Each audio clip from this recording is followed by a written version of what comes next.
Oi pessoal, Luiz aqui falando pra vocês que a gente teve alguns probleminhas técnicos, tal qual a cozinha de The Bear. As coisas acontecem e a gente não é capaz de prever, então a gente teve alguns problemas de áudio nesse episódio. Vocês vão perceber que a qualidade do áudio não tá no padrão que a gente costuma manter. Pedimos desculpas de cara, mas não abandone o episódio porque tá um dos nossos melhores episódios sobre essa série surpreendente. A gente não vai ter hoje, vocês vão perceber, a voz aveludada de Lucas Meleiro nas locuções, apresentando os blocos, e a gente vai ter uma vinheta um pouco diferente, mas o conteúdo é o mesmo que vocês estão acostumados a ouvir, que vocês gostam e ouvem toda semana. Obrigado, gente, segue com a gente aí no episódio que tá ótimo.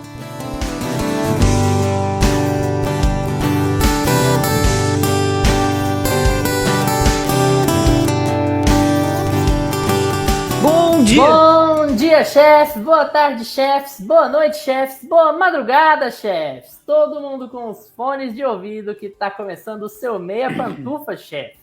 Toda terça às 5 da tarde no seu player favorito, chefe!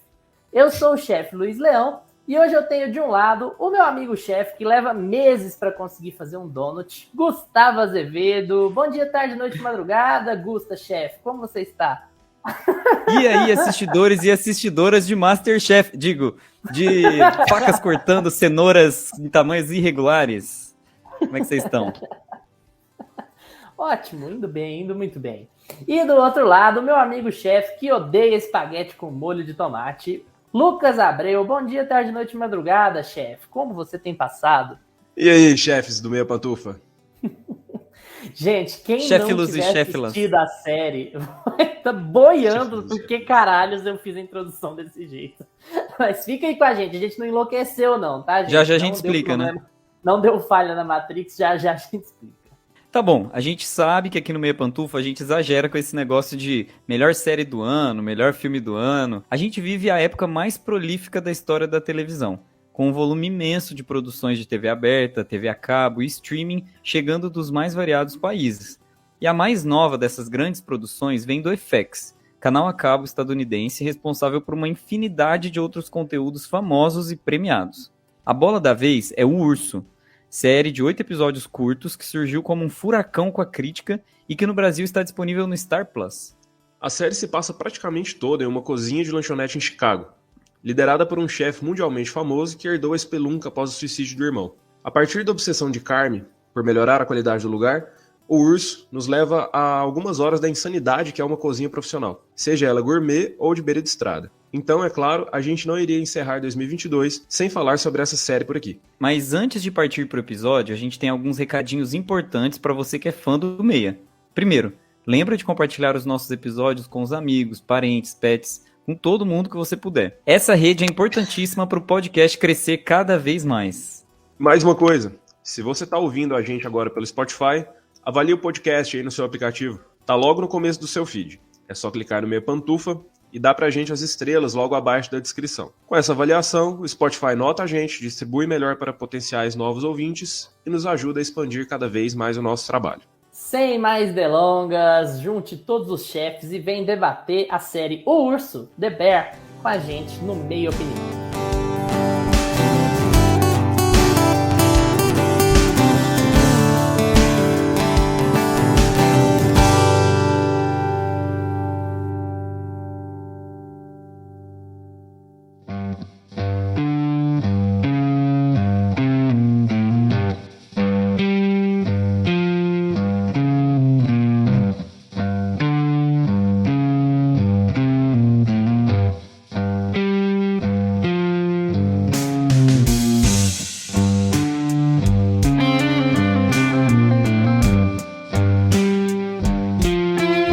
Bom, como a gente já disse ali na introdução, o Urso, The Bear, eu já falo os dois nomes, porque direto a gente vai falar The Bear no meio do episódio, a galera vai ficar, mas por que vocês estão usando esse, não o Urso? A gente vai chamar das duas coisas, tá? É uma série que tem como protagonista o Carmen herdou um restaurante de sanduba gorduroso e espaguete gorduroso do irmão dele, o irmão dele se matou e deixou esse restaurante para ele. Só que o Carmen é o chefe.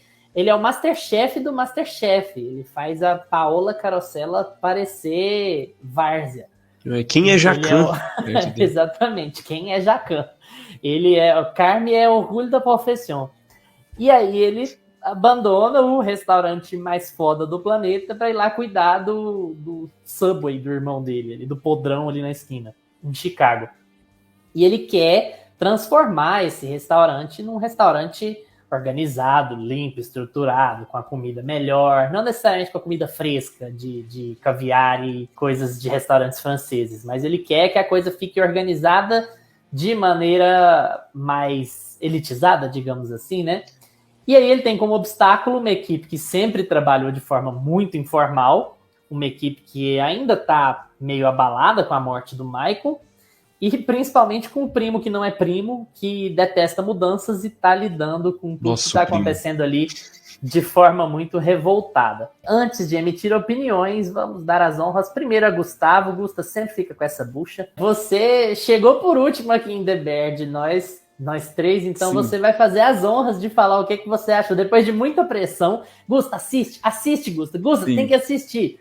Você chegou em The Bear e acabou ela recentemente também. Fala pra gente a sua opinião sobre essa primeira temporada. Desavisado, né? Eu acho que isso tinha que funcionar pra todas as séries. Eu acho que a gente tinha que assistir tudo assim, meio sem expectativa, né? Porque parece que a coisa fica tão melhor. Não sei se vocês tinham, porque eu não... A gente até comentou na introdução que a crítica tá gostando muito da série, e não é à toa, mas eu não tinha recebido essa informação. Então, pra mim, era só mais uma série nova da Star Plus. Então, quando eu entrei nela, inclusive o Lucas falou, né, todo mundo aqui precisa assistir, eu acho que foi o primeiro que assistiu, né, e aí ele falou assim, eu coloco a minha mão no fogo se você não gostar. Você tem certeza? Eu posso na verdade a gente ficou assim, vamos fazer a pauta, vamos fazer o episódio. O Gusta falou, não, gente, eu preciso saber assistir primeiro pra saber se eu vou gostar antes de a gente gravar episódio. Super com o pé atrás, e eu falo, meu filho. E sabe o que eu acho legal? Esses dias eu tava pensando nisso, que o conceito aqui do Meia Pantufa, às vezes, é trazer essa junção do que é de crítica e de que é de público, né? Porque somos três caras muito ocupados que precisam otimizar o tempo da melhor forma possível e a gente gosta muito do cinema e das séries como entretenimento. Então parece que a gente já faz uma pré-curadoria do que sabe, do que está sendo sucesso com o público, o que está sendo sucesso com a crítica, bate isso com os nossos gostos, porque a gente tem uma linha, assim, parecida no que a gente gosta de assistir, e aí a gente fala sobre isso, e The Bear é isso, sabe, é o que a gente gostaria como público, é o que a gente gostaria de ver como, sabe, metidos a críticos aqui no Meia Pantufa, porque ela tem temas que são muito interessantes, são muito... universais, mas ao mesmo tempo eles tratam de um universinho ali muito particular, muito simples, e é muito grandioso, tanto o que tem pra dentro para explorar na série, com os assuntos de culinária e a interação dos personagens com aquele tema que é central, quanto para as coisas externas, sabe? Problemas estruturais de família, problemas sociais de uma cidade. É muito interessante essa série, ela tem muito pano pra manga. Então foi uma coisa que me deixou muito feliz, de todos os lados, de todos os sentidos. E também puro entretenimento, ela é uma série que se desenvolve muito bem. Uma coisa engraçada é que apesar de ela ser da FX, ela é assim, o suco da era do streaming. É isso que é muito engraçado, porque ela é um drama de 8 episódios, de média de 25 minutos. Então ela tem tamanho de sitcom, ela tem duração de série de drama e ela tem temática de série de drama. Então, ela é toda desenquadrada do jeito que se habituou a fazer televisão. Sabe? A TV americana sempre foi temporadas de 20 e tantos episódios com 40, 42 minutos no mínimo sobre quando vai falar de drama. Quando vai fazer sitcom, episódios de 25 minutos no máximo, com temporadas muito longas também. O streaming, episódios longos, temporadas curtas. The Bear tá no meio. The Bear tem episódios curtos, temporada curta, e ainda assim ela é surpreendentemente impactante.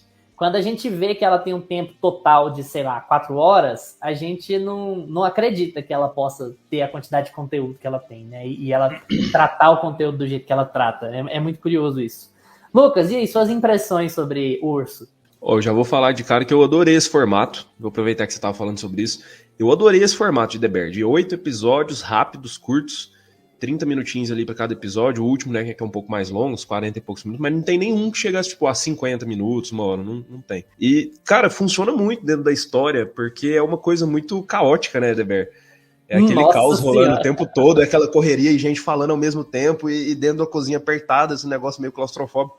E meio que a duração eu acho que ajuda nisso também, né? Não fica uma coisa. Eles não ficam tentando estender demais os episódios, e cada episódio eles têm uma narrativa, né, principal, mas cada episódio tem o seu problema ali a ser resolvido e eles conseguem fazer isso no tempo que eles têm sem ficar enrolando demais. E conseguem explorar os personagens que eles se propõem a explorar, mesmo nesse tempo. Cara, eu cheguei em The Bear, assim, desavisado. Eu descobri essa série através do Michel Arouca, no Falando de Nada, que ele recomendou pra Aline Diniz. Ele falou, Aline, você tem que assistir. Comecei a assistir The Bear, bom pra caramba. Aí ele falou um resumo da série e aí eu interessei e falei, vou dar uma chance. Tava num domingo à tarde em casa.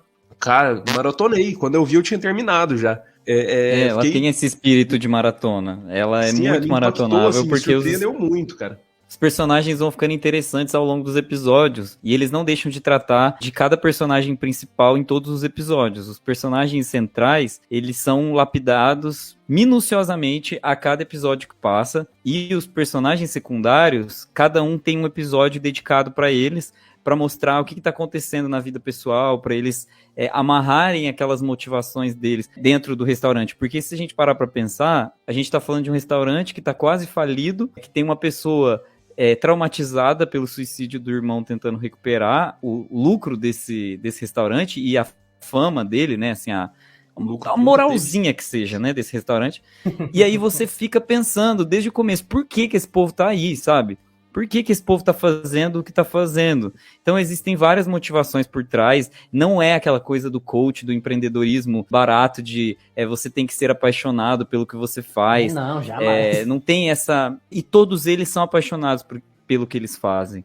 Isso é muito interessante, mas ao mesmo tempo eles transformam essa paixão pelo trabalho e a vocação pelo trabalho em alguma coisa muito ligada à nossa intimidade, ao que a gente vivenciou, às experiências que a gente tem. Então, o que você tem talento para fazer é difícil pra caralho, porque você precisa se superar cada dia, você precisa travar batalhas internas para fazer aquilo bem, porque todo o processo que você domina, você quer dominar cada vez mais, você quer expandir aquilo cada vez mais, e às vezes você tem que olhar por lugares e ângulos diferentes daquilo que você está fazendo, não é só fazer, não é só um soldadinho, né? É isso que eu gosto, sabe, na série, eles vão trazendo tantos temas à tona que vai ficando interessante acompanhar.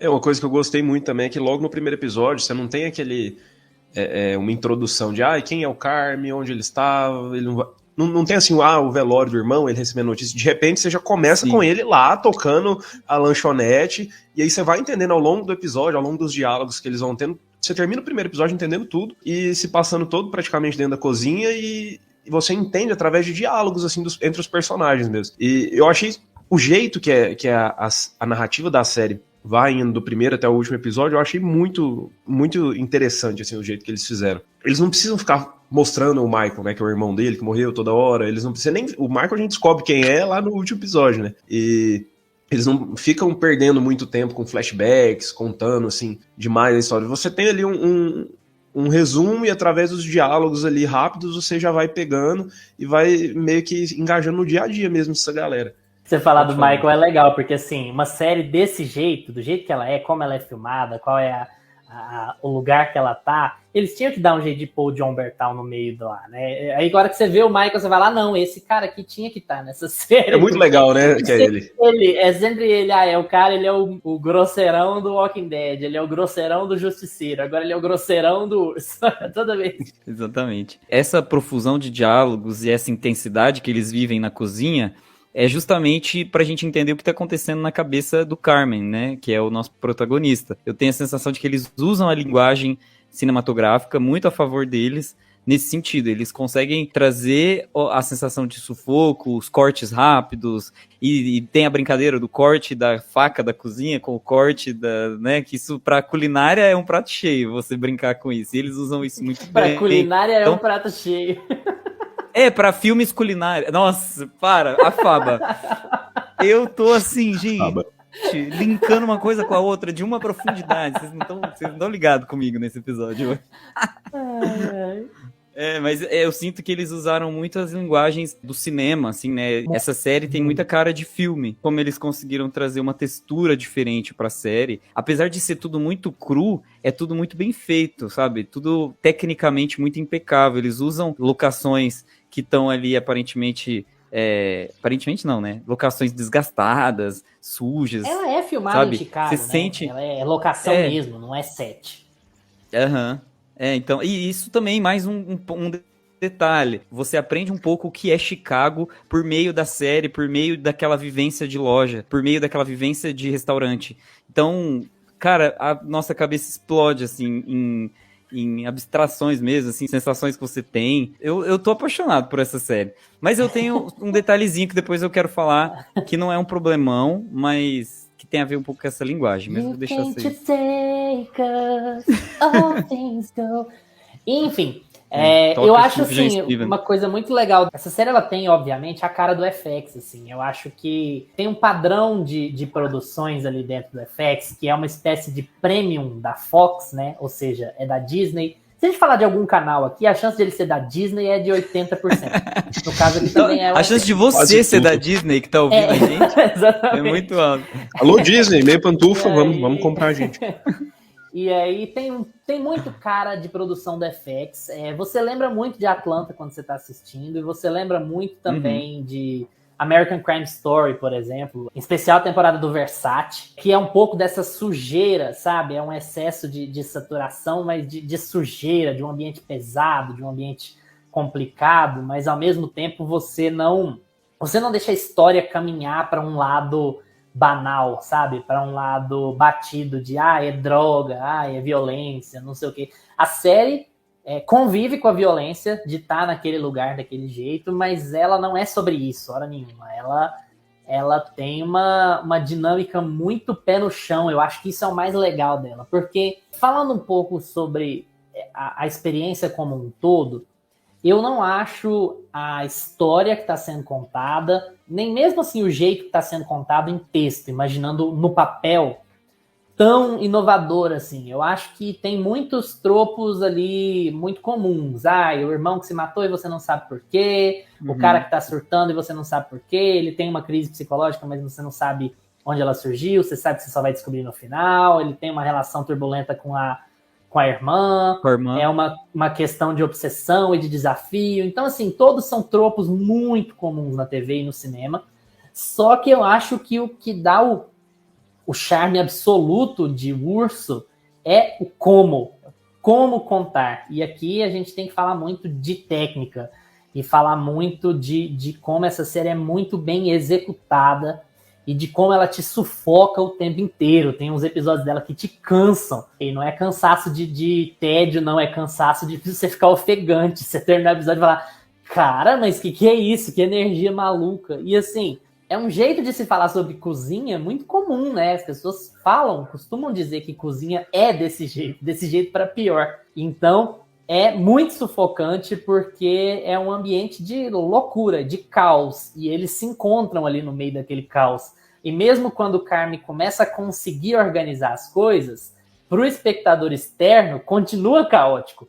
Eles falam um monte de coisa que a gente não entende, eles têm um monte de expressões, de dinâmicas e de movimentos que a gente não entende. E é incrível o que a câmera consegue fazer aqui. Eu acho que isso vem muito porque o Christopher Storer, que é o criador, ele tem 10 anos aí de TV, mais como um cara contratado do que qualquer outra coisa, faz muita produção de documentário, de curta em documentário, fez muita direção de comédia, produção de comédia. Eu acho que esse é o primeiro, correndo o risco de falar uma besteira, eu acho que esse é a primeira série que ele é criador, né? Ele dirige 5 dos 8 episódios e ele é o showrunner. Então, assim, você tem um quê de gente que é muito experiente ali, que sabe o que está fazendo, porque a técnica aqui é essencial para fazer essa história parecer nova. Sim. Fazer ela parecer fresca, sabe? Fazer ela parecer como se fosse a primeira vez que alguém conta uma história do tipo. E quando a gente para avaliar, não é. Então eles têm muito mais mérito por causa disso, porque eles renovam uma série de tropos muito comuns de séries, especialmente de séries muito urbanas, que falam de subúrbios, sabe? Falam de criminalidade, drogas e afins.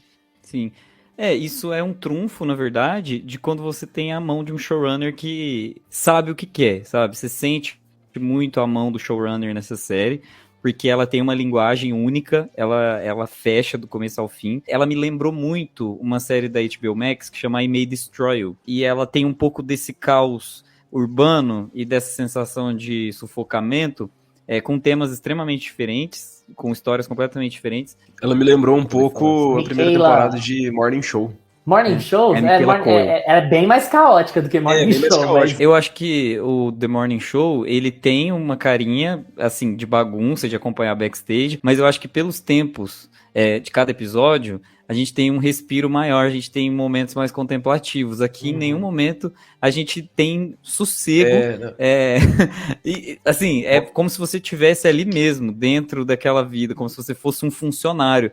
Tem um personagem, no começo eu achei que o nosso ponto de vista seria da Ayo Edebiri, mas no fim das contas eu percebi que lá um dos últimos episódios tem um menino que chega lá perdido para ajudar um sobrinho, um filho de alguém, que chega lá para ajudar, que você nem... Sim, você fala assim, eu sou esse menino, você me larga dentro dessa cozinha, com esse tanto de panela suja, que eu não sei por onde começar, eu vou ficar igual esse menino, perdido. Ou eu aprendo de vez em um dia, porque lá é assim, ou você aprende em um dia, ou você não aprende, né? Mas enfim, eu divaguei para falar que parece um pouco com a série I May Destroy You, da HBO Max, que é protagonizada pela Michaela Coel. Ela tem produção, ela faz umas produções assim também bem, inclusive é meio metalinguagem, porque ela também é uma roteirista dentro da série, e tem essa pegada suja de cidade, a cidade está me destruindo, a cidade está trazendo esses problemas para mim, e problemas e narrativas que estavam muito em vigência no começo dos anos 2000, final dos anos 90, com aquela coisa assim, aquela ascensão ali de Matrix, né, do herói que precisa expurgar a cidade, expurgar os pecados que a cidade está trazendo para ele, e aqui parece que a gente está tendo um renascimento dessa linguagem e dessa sensação de passar isso para o papel e para as telas, porque a gente tem I May Destroy You, a gente tem Atlanta, que o Luiz trouxe aqui, a gente tem The Bear, que foi incrível, a gente está apaixonado nela. A gente tem Fleabag, que tem um pouco dessa sensação de sufocamento da cidade. Então, eu acho que tanto nessa dramédia que a gente também tá vivendo, as comédias não são mais floreadas, elas não são mais plásticas, elas precisam ter um tom de fracasso nos personagens, os personagens precisam ser traumatizados de alguma forma. E aí eu acho que a gente tá tendo uma ascensão dessas séries em formatos completamente inovadores, porque é como se fosse uma revisita aos tempos ali do finalzinho dos anos 90, do comecinho dos anos 2000, com uma nova roupagem, com problemas muito maiores, muito mais violência nas ruas, tensão, polaridade entre as pessoas. Mas é porque é a geração do individualismo e a geração da ansiedade, né, ao mesmo tempo. Então a gente acaba tendo essas séries que vão focar muito nisso, porque a gente assiste de forma individual, tá tudo no streaming, um tem que convencer o outro, você não vai lá todo domingo às 10 da noite você vai assistir um episódio. Isso está desaparecendo do mundo. Então, assim, consumo individualizado, a mídia que a gente está vendo, ela normalmente tem uma tendência individualizada, da individualização excessiva e da ansiedade. O Carme é um obcecado, e ele admite que o grande problema dele é esse, né, durante a série. É a obsessão, não é um vício, não é um trauma, é a obsessão. E ele é um cara que está ali se sentindo muito sozinho, e ele lutou o tempo inteiro por ter companhia, a companhia da família, e ele nunca conseguia. Então a personalidade dele, o caráter dele é motivado por essa individualidade forçada. E aí tudo que ele passa a fazer na vida, ele tem que fazer com base nisso, com base em como foi esse amadurecimento dele, né? Um cara tímido, quieto, que foi forçado a ter uma experiência puramente individual, que foi excluído pelo irmão. O irmão não deixava ele trabalhar. Isso não é nada destruindo a história, tá, gente? No primeiro episódio ele já fala, meu irmão nunca deixou eu trabalhar aqui. E depois ele me deu o restaurante. Você tem todo esse consumo e você tem toda essa produção também. Ruptura, outra das grandes séries de 2022, vai falar sobre os conceitos de individualidade, de você separar sua versão do trabalho com a sua versão pessoal, mas o quanto isso afeta o seu eu, quem é realmente você. Estão também tratando do tema da individualidade. A May Destroy tratando muito do tema da individualidade. É muito raro a gente ver essas produções tratarem do coletivo. Até quando elas tratam, como, por exemplo, Abbott's Elementary, que é uma sitcom que fez muito sucesso, no Emmy, inclusive, ela também parte de um showrunner único, sabe? É uma showrunner que é criadora, que é diretora de um monte de episódios, que é roteirista de um monte de episódios, que ela tá trazendo uma experiência pessoal para uma adaptação cinematográfica ou para uma adaptação de TV. Então a gente tá numa era dessa produção, mesmo dentro da TV, de uma produção que tem um caráter muito individualizado. Traga as minhas experiências de sufocamento na cidade para a mídia, e essa mídia vai refletir no público. Tô me enrolando aqui, mas eu tenho muito essa sensação de que acaba virando um ciclo vicioso, né? Nada virtuoso, vicioso. Porque a gente vê o sofrimento que o Carme passa em tela, por exemplo, é muito difícil. Ao mesmo tempo, ele replica esse sofrimento no melhor episódio dessa série, disparado. Depois eu falo mais sobre qual é. Mas a gente entra um pouco nesse mecanismo de produção. Eu tenho essa sensação. Cara, e o Carme, pra mim, tem um episódio que define praticamente quase tudo que a gente falou da série. Até na questão da comparação que eu fiz de Morning Show, ela tem uns respiros ali, né? Até pelos episódios serem mais longos. E The Bear vai ter um respiro ali bem de 5 minutinhos. E quando a gente sai do restaurante, tem um episódio que a gente vai acompanhar a vida do Carme, o que ele faz ali depois, como que é a vida dele. Ele sai, ele chega em casa e ele é o melhor chefe do mundo, e ele chega e come um podrão em casa, toma uma Coca-Cola e dorme no sofá assistindo programa de culinária. E ele acorda, ele tem sonambulismo e acorda, tipo, cozinhando as comidas dentro do plástico, assim, trabalhando, cara. Então, tipo, o cara tá surtado. Até com alguém ajuda. Até nos momentos. Pelo amor de Deus. Alguém ajuda, alguém põe na terapia. Inclusive, a irmã tenta, né, ajudar. Exato. Mas até na hora que é pra ter um respiro, que é pra mostrar, olha, como é que é a vida dele ali fora, ele tá obcecado naquilo ali o tempo todo. Ele tem esses problemas pra dormir, ele pensa no trabalho, ele vive o trabalho o tempo inteiro, até quando ele tá fora de lá. Até que ele cozinha as melhores comidas do mundo ali e ele não come aquilo. Eu acho que tem duas subversões muito relevantes nessa série. Já que eu falei dos tropos, né, das coisas que eles repetem muito, tem duas coisas que eles fazem que são muito legais. Eu acho que a primeira é a relação do Carme com o vício. Porque a série quer te guiar para um lugar que você tem certeza que é uma coisa, e quando chega no final, você... opa, não é. Não era o que eu estava pensando, não era o que eu estava dizendo. O problema não é com ele, né?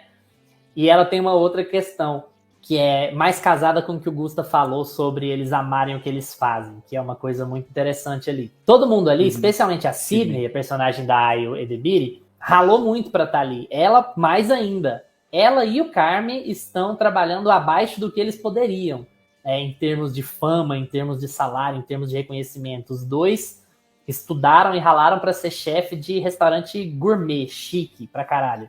E eles estão ali naquela lanchonete. Então, assim, a primeira subversão é a questão do vício, mas a segunda subversão, que eu acho muito, muito legal mesmo, especialmente para essa nossa geração da ansiedade, é que, assim, eles não têm um problema com trabalhar demais. Eles têm uma noção de que o trabalho é o trabalho.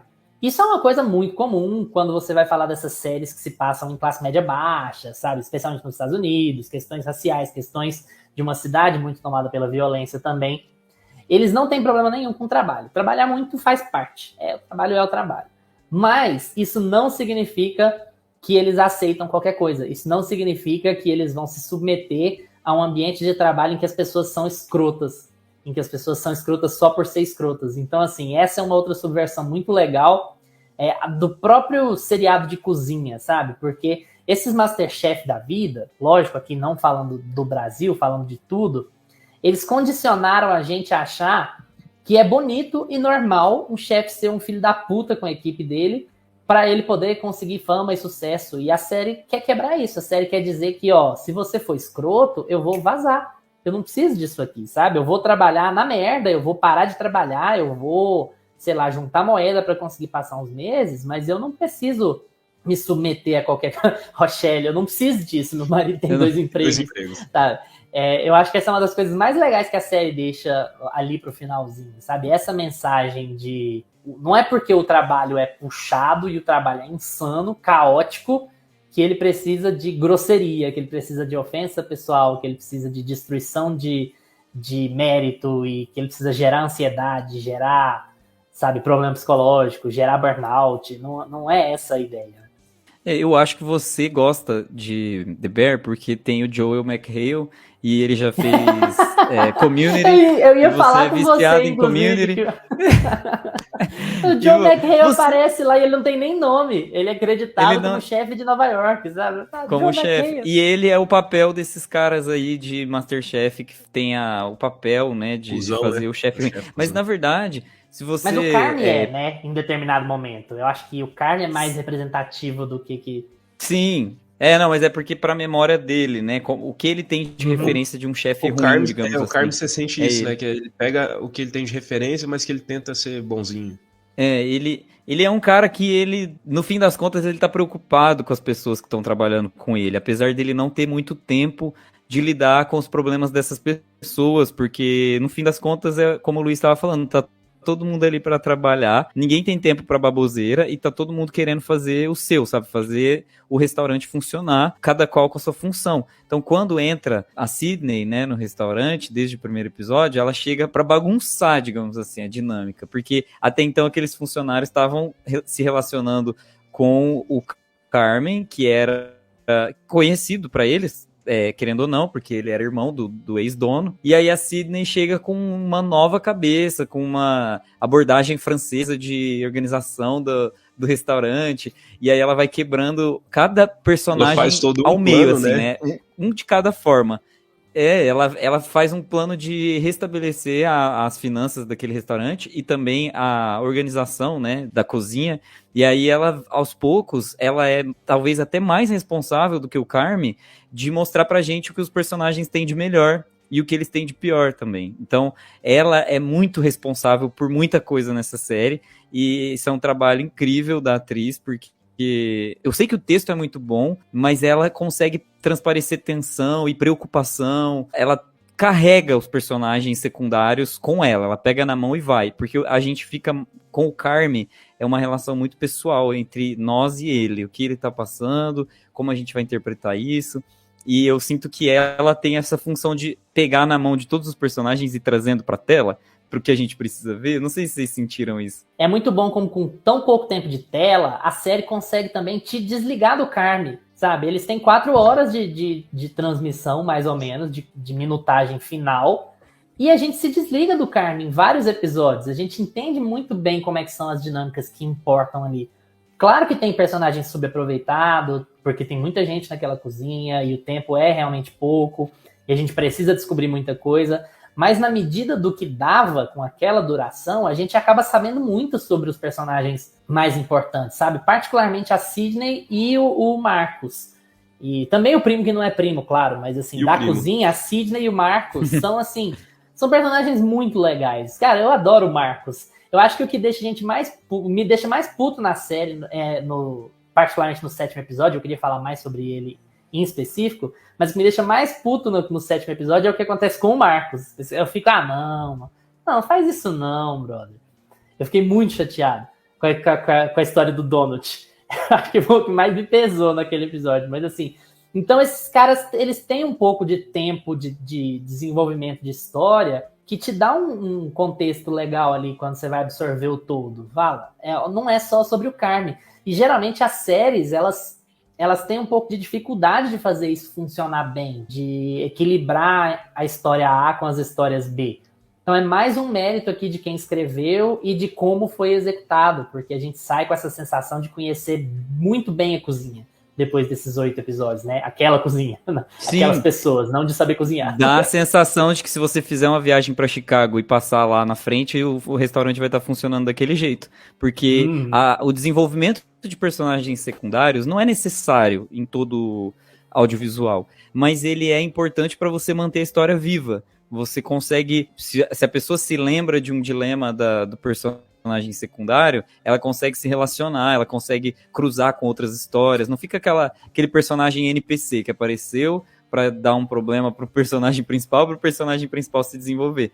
Nada disso aqui acontece. As ações são muito dinâmicas, a relação deles é muito dinâmica, simulando até essa metalinguagem do que acontece dentro de uma cozinha. As funções mudam muito rápido. Às vezes, se cai uma panela que alguém estava cozinhando, aquela pessoa não tem que fazer de novo o molho. Eles têm que mudar a estratégia e essa pessoa vai mudar de função Tem um tempo de imediatamente. entregar tudo, Isso né? acontece...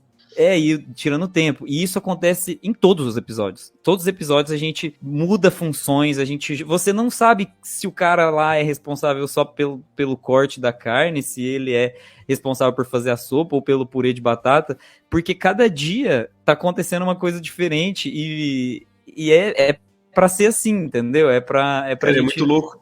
Como se a gente estivesse dentro de um dia a dia de cozinha mesmo. Dá uma agonia danada, porque chega um determinado ponto da série que você fala, beleza, agora eles se organizaram, a função de cada um é isso aqui, ele vai ficar nos doces, esse aqui vai ficar cortando ali os legumes, esse aqui vai ficar cuidando do fogão, e não dá certo, velho, nunca dá 100% certo, tipo, uma panela cai, a faca some, alguém esconde a cebola que tava cortada, e o doce dá errado. Né? Eles ainda são sacanas uns com os outros, né? A gente pode até pegar o gancho, talvez, pra falar sobre o 7º episódio, que é o preferido do Luiz. Não sei se é o preferido de todo mundo, mas ele transmite essa sensação de as coisas estão começando a funcionar, sabe? E isso eu acho que é devido à fotografia. Eu coloco a minha mão no fogo porque a sensação de limpeza é porque eles precisavam fazer aquele... esse episódio é um plano sequência, né? Muito bem feito. Não é um plano sequência. Esse episódio é o plano sequência. O plano sequência. Separar, Augusta. O plano a gente sequência. falou, acontece, a gente evita de conversar no WhatsApp, porque aí a gente já conversou em off, e aí a gente esquece que a gente tem que repetir aqui, que só a gente que é ficou mesmo, sabendo. A gente voltando aqui aos primórdios do assunto. O 7º episódio é o menor episódio da temporada. Ele tem 20 minutos. Desses 20 minutos, eu acho que tem uns 3 aí, 2,5, que são de crédito. Ele é o único que começa diferente, ele já começa com os créditos principais, sabe, logo de cara. Geralmente eles deixam pro final do episódio. Eu voltei, inclusive, quando começou o episódio, eu falei, será que trocou de série? Acabou de outra? Porque o começo vai uns créditos totalmente diferentes. E aí, assim, eu não fui procurar, então, de novo, peço desculpas por repassar uma impressão ao invés de uma informação. Mas, sem brincadeira, eu acho que são uns 16 minutos, mais ou menos, de plano sequência. E é uma coisa, assim, inacreditável, cara. Porque é muito foda. A gente fica até com aquela impressão, será que não é aquele corte meio Birdman, que é fingindo que é plano sequência? Passa na frente de uma panela. 1917. Porque é incrível, cara. São 16 minutos numa cozinha minúscula, num restaurante minúsculo de teto baixo, numa confusão do caralho, e não tem um corte, não tem uma porra de um corte no episódio, cara. 15 minutos, é inacreditável. E ele a câmera vai e volta, passa no meio das panelas, passa no meio da pessoa derrubando não sei o que, cruza nos armários, entra no congelador, volta do congelador, vai pra recepção, volta pra cozinha. Cara, é muito inacreditável, assim, é de um esmero, sabe? É uma dedicação, um cuidado no trabalho, que você fica... Se você ficar prestando atenção, você fica em choque, você fala assim, cara, sério que isso aqui não vai ter corte? Sério mesmo? E é impressionante, porque pra mim é o resumo de por que essa série tá fazendo tanto sucesso na crítica, e é o resumo do que faz ela funcionar, porque esse é um dia... O episódio 7 vem após um episódio particularmente bom, em que as coisas estão organizadas, limpinhas, bonitinhas, as dinâmicas estão boas, e aí o 7º episódio é um caos. É um dia ruim na cozinha. A sinopse é até a cozinha tem um dia ruim. Essa sinopse que tá no Star Plus. E é isso. E é assim, uma situação degringolando de uma hora para outra, e vira gritaria, e vira até facada. Briga, facada, risca faca. É incrível. E Padre Marcelo cantando no rádio. Depois dessa interrupção também do plano sequência, Gusta, aonde você queria chegar com esse episódio?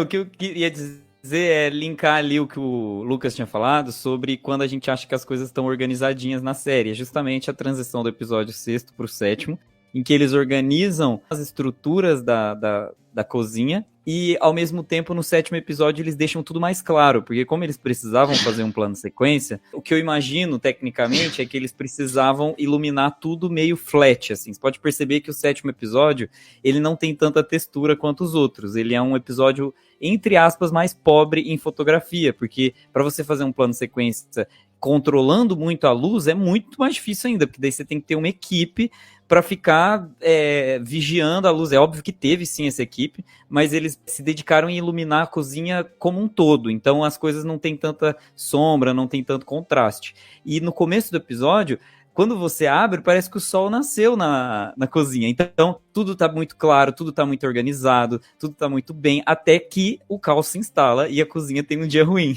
Então, o que eu sinto é que até nessa escolha de fotografia foi acertada. Depois da série, no 8º episódio, ela volta a ter textura, ela volta a ser com luz mais controlada e com essa carinha mais cinematográfica que eu falei. E ela descansa, né? O 8º episódio é o único que descansa. Ele tem 40 e tantos minutos e ele é muito conversado, ele é muito calmo, ele é muito assim de colocar as coisas no lugar de novo. Ele muito tem legal a fita do M, né? Sabe? Ele com certeza tem a fita do M pro Jeremy Allen White. Tem uma cena no 8º episódio também com o Jeremy Allen, que é ele lá na reunião, né? Essa é a fita do M. Também Cara, um monólogo sem corte. Esse monólogo dele é sensacional também. Você manda o teste assim, de ator, sabe, na fita, e aí vai essa cena pra ele fazer. Inclusive, vocês lembraram dele de alguma outra coisa que vocês já tinham visto? Não, ele tá em Shameless, né? O papel mais famoso dele é na série Shameless da Showtime, mas eu nunca sei. Mas ele tem aquele rosto... Né? Ele tem aquele rosto assim, eu conheço ele em algum Exatamente. Sim, eu acho que é por isso que ele vai fazer sucesso. Ele tem essa cara de, eu conheço esse cara de algum lugar. Eu conheço esse cara de algum lugar, essa sensação o tempo inteiro, né? Eu terminei a série, fui pesquisar, falei, não, mano, não assisti nada que esse cara fez. Aí eu lembrei de onde que eu tava achando ele parecido. Ele parece muito o Aaron Taylor Johnson em Kick-Ass. Parece. É a cara dele. Realmente. Ele parece muito o Aaron Taylor Johnson mesmo. Me deu até vontade de ver Shameless, gente, real. Gente, mas ó, falando sobre os personagens secundários, se tem um personagem secundário que contribui para esse caos permanecer o tempo inteiro, que parece que ele não quer ajudar, é o primo. É o Rich. Meu Deus do céu! Até no 3º, 4º episódio eu tava falando, mano, o que você tá fazendo com esse cara aí ainda? Chuta ele daí, manda ele. O primo é muito arquétipo do personagem de The Wire, né? Ele é o arquétipo do mafioso de segunda classe, dos Sopranos, assim. É aquele cara que, beleza, você já sabe exatamente o que esse cara vai falar, como é que ele vai falar, o que ele pensa. É muito legal. Depois você também descobre é um momento em que eles quebram os arquétipos. Por que ele é tão doido, né? Porque você acelerado. Você pega ali a ideia de que ele se importa muito com a filha, de verdade, sabe?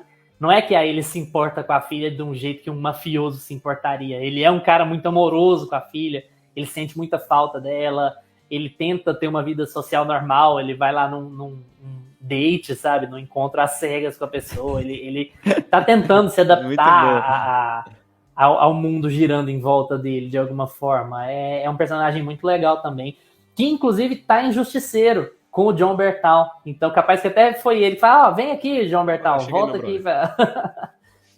Vem aqui, chama o John Bertal aqui pra série pra fazer uma pontinha, aparecer no episódio. Ninguém afirmou, é o preferido de vocês, o 7º episódio? É o meu preferido, disparado, o 7º episódio. Eu gosto muito dos dois últimos, do 7º e do 8º, mas esse caos que rola no 7º episódio, como ele é filmado, todo o plano de sequência, eu acho. E é um ponto, assim, é um ponto de virada pra série também, né? Ele termina, assim, começa tudo dando certo e as coisas vão caminhando, dando muito errado, muito mais errado do que já deu nos outros episódios e o Carmen termina desolado ali. A série deixa a gente mal acostumado, né? A gente pensa assim, durante ela, a gente pensa, beleza, isso aqui tá bem ruim, isso aqui é o pior onde pode chegar. E aí não, aí vem o 7º episódio e destrói tudo, fala assim, pode ficar muito pior do que tava.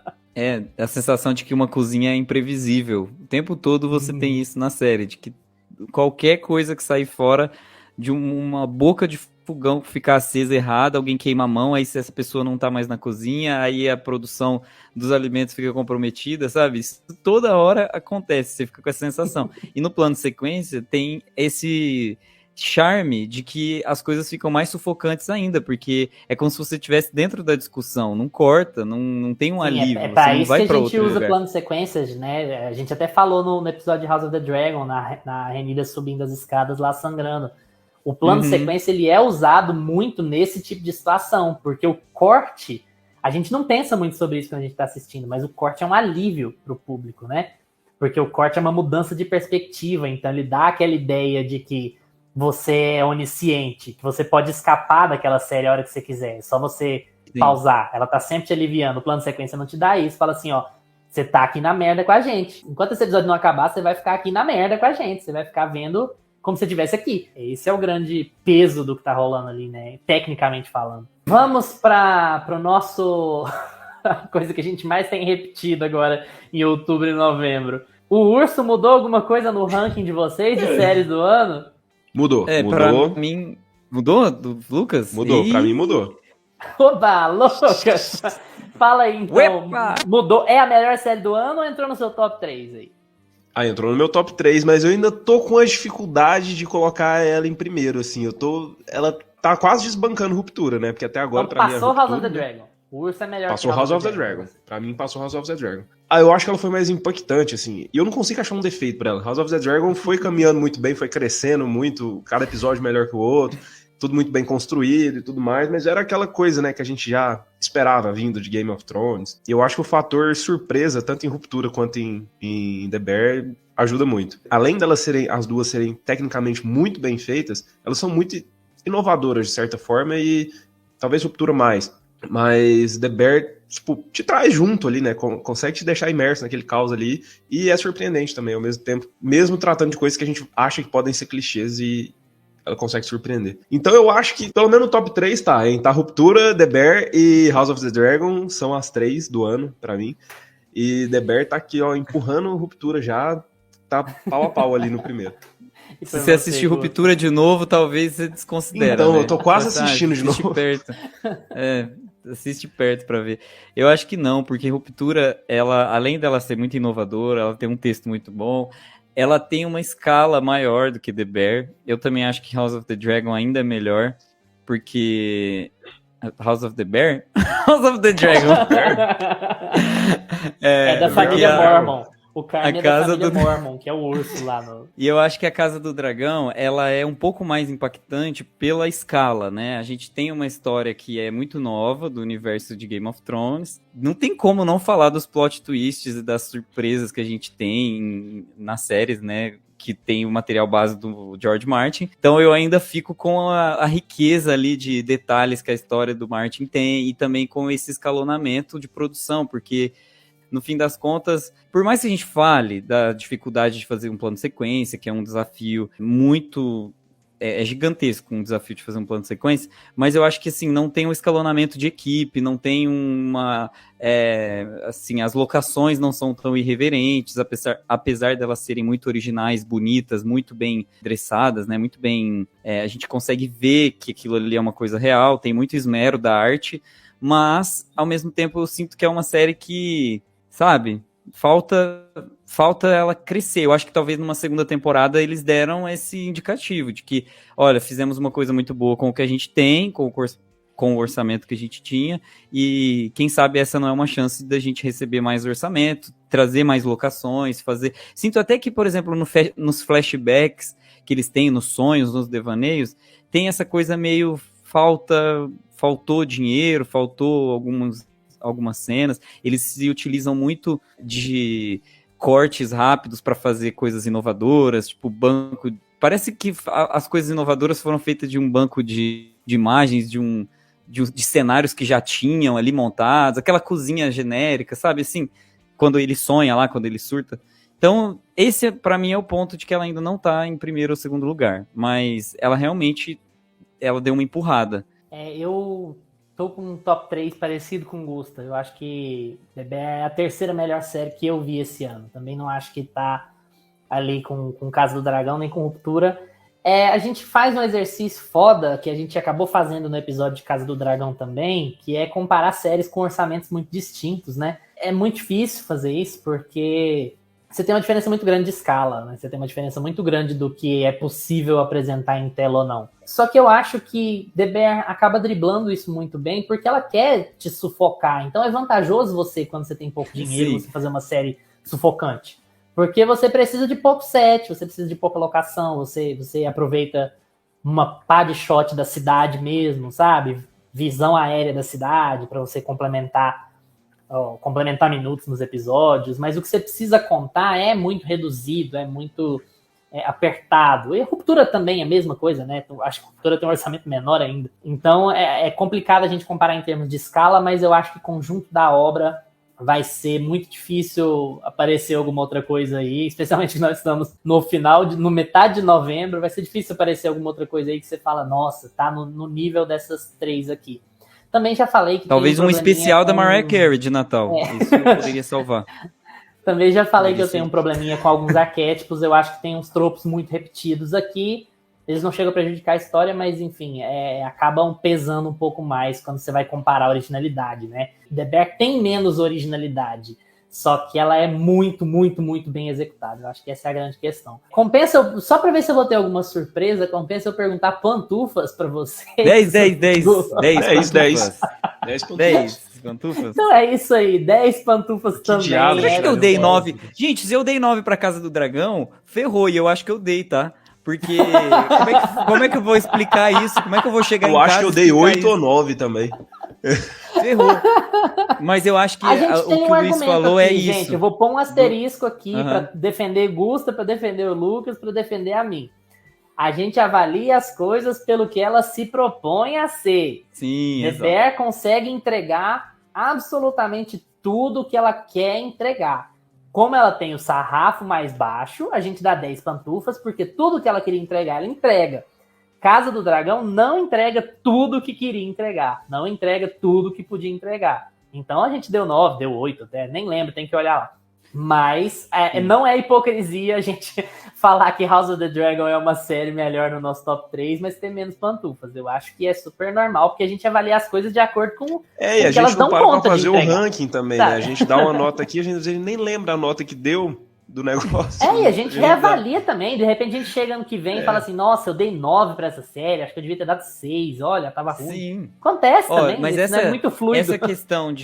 Essa questão do escalonamento, eu queria só concluir com um pensamento aqui. É muito engraçado porque... choque de cultura agora. Queria concluir com um pensamento aqui. Queria concluir com um pensamento. Vou deixar no ar uma Clarice Lispector. Mas esse escalonamento é muito legal a gente ter. A partir daqui, nota de spoiler, porque eu vou comentar uma coisinha que aconteceu no último episódio, que é muito spoiler. Então, para quem ainda não assistiu, não ouça a partir daqui, avança 2 minutos. Quando eles descobrem que eles podem sair daquela situação, que o dinheiro que eles descobriram escondido ali no restaurante trouxe uma esperança, trouxe um fôlego, a gente é interrompido imediatamente. Então a gente não tem nenhuma construção do que vai ser o futuro. Eles deixam realmente como um cliffhanger, como né, vamos segurar a história aqui pra gente conseguir crítica, conseguir público e emplacar uma segunda temporada. Eu acho que essa questão do escalonamento, daqui pra frente, ela pode acontecer com o dinheiro e funciona quando você tem ali na primeira temporada os ambientes sufocados, porque tá todo mundo quebrado, falido, pobre. E aí eles não têm lugar para ir, não tem locação para ir. Eles têm as casas, quem tem casa na série, eles têm o restaurante, que é a vida deles, que é o que dá sustento, e eles têm as ruas de Chicago, que são os metrôs, que são os espaços públicos. Então é o que eles se propõem a filmar dentro dessa lógica. Então é isso, é tudo tão delimitado e a própria história se delimita que não tem problema dar 10 para ela pela falta de escalonamento. É só quando a gente compara uma série com a outra e a experiência audiovisual que a gente quer ter. Nossa, eu já vou falar, inclusive, que eu não gosto desse final. Eu acho esse final muito, sabe, Deus Ex meio preguiçoso. Beleza, achei dinheiro. Sabe, achar dinheiro, eu acho que nem condiz muito com o que a série estava fazendo antes, sabe? Isso mas eu acho que vai ser a incomoda quebra. Um pouco, mas não a ponto de, vou tirar a nota por causa disso, ou vou deixar de avaliar por causa disso. É uma coisa que eu não gostei, mas que ela não tá jogada lá, né? Esse dinheiro tinha origem, ele tava dentro do contexto da história. Só que eu acho tosco, sabe? Beleza. Não é o truque mais barato do mundo, sabe? Eu também não acho Ex-Machina, não. Acho realmente que é um pouco barato, sim, mas eu acho que pelo que a gente acompanhou até aqui, eles vão usar isso como um argumento de que não é sobre o dinheiro, é sobre as relações, sobre a organização, toda a cozinha é caótica, eles vão transformar essa questão do dinheiro em parte integrante da crítica que eles estão fazendo e da história que eles estão construindo. Então eu acho que não vai ser um problema. Não é um furo, né, Luiz? Eu te entendi. Não é um furo, não é um ex-machina, não é uma coisa externa, mas ao mesmo tempo é É meio tipo, dinheiro sempre resolve pra todo mundo, sempre todo mundo se resolve com dinheiro, então é fácil. Porque você tem uma série muito pesada, muito firme na sua temática, e aí no último momento, nos últimos 2 minutos de série, você acha dinheiro, que é tipo a solução mais barata E outra, que existe. Quem que não usa um tomate pelado, um extrato de tomate numa cozinha? Como é que eles descobriram aquilo só naquele momento? Gente, pelo amor de Deus. Que incomodado. Não, mas é também. porque você viu que ele mudou os potes que ele tava usando, né? Não, eles dão uma explicação. Eles dão uma explicação, sim. Beleza, mega disclaimer colocado aqui. 10 pantufas pra todo mundo, The Bear vale super a pena. Tá lá no Star Plus. Assiste lá se você tiver assinatura do Star Plus. Rapidinho, 4 horas você assiste a temporada inteira. Muito, muito, muito boa, vale super a pena. Se você não tiver Star Plus, tem outros mecanismos aí também. A gente não precisa pegar de um amigo emprestado. Troca uma ideia com a gente lá nas redes sociais que a gente pode te orientar. Pode nada, isso é crime. Eu, hein? Só emprestar a conta, só.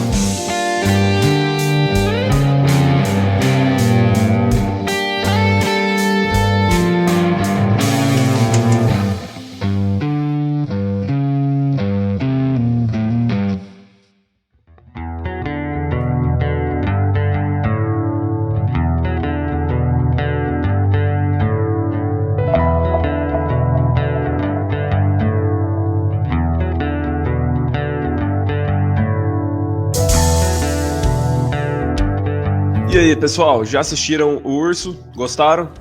Ou ainda não assistiram, mas ficaram curiosos? Então vem trocar uma ideia com a gente no Instagram ou no Twitter, @meiapantufa, porque a gente responde tudo que aparece por lá. Valeu pela atenção de vocês. Tchau, Gusta. Tchau. Tchau, Lucas.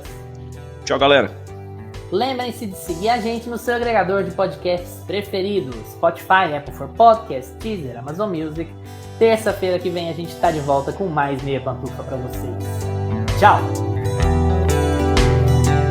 Este podcast conta com locuções de Lucas Meleiro e Carla Ribeiro. Produção e edição de Luiz Leão.